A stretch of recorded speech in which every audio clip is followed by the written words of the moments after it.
ఇప్పుడు కేవలం 7,999 up to 10 kgs వరకు బరువు తగ్గి అధిక బరువు నుంచి వచ్చే ప్రధాన సమస్యలను దూరం చేసుకోండి. సినిమా ఇండస్ట్రీలో ఎవరి స్థానం ఫిక్స్డ్ గా ఉండదు.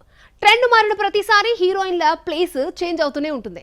దీంతో టాలీవుడ్ నెంబర్ 1 హీరోయిన్ ఎవరు అనేది పెద్ద చర్చగా మారింది. ఇప్పుడు టాలీవుడ్ కి రోజుకో కొత్త బ్యూటీ ఎంట్రీ ఇస్తున్న హీరోయిన్స్ కొరత మాత్రం తీరట్లేదు. మొన్నటి వరకు నెంబర్ 1 అనుకున్న శ్రీలీల ఇప్పుడు సైలెంట్ అయిపోయింది. పవన్ ఉస్తాద్ తప్ప మరొక ప్రాజెక్ట్ తన చేతిలో లేదు. ఇది కూడా ఇప్పట్లో మొదలయ్యే ఛాన్స్ కనిపించడం లేదు. 2 హిట్స్ తో జోరు మీద కనిపించిన మృణాల్ కి ఫ్యామిలీ స్టార్ షాక్ ఇచ్చింది. దీంతో కొత్త ప్రాజెక్ట్ కి సైన్ చేయడమే మానేసింది ఈ hot beauty.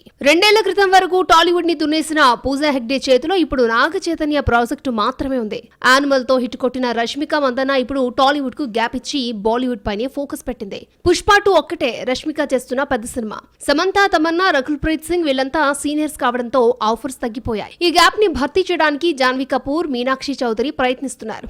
Charan, NTR projects తో జాన్వీ బిజీగా ఉంటే దుల్కర్ సల్మాన్, విశ్వక్ సేన్, వెంకటేష్ లాంటి బడా హీరోలతో రొమాన్స్ చేస్తోంది మీనాక్షి. ఈ సినిమాలు వచ్చే వరకు వీళ్ళు రేస్ లో లేనట్లే.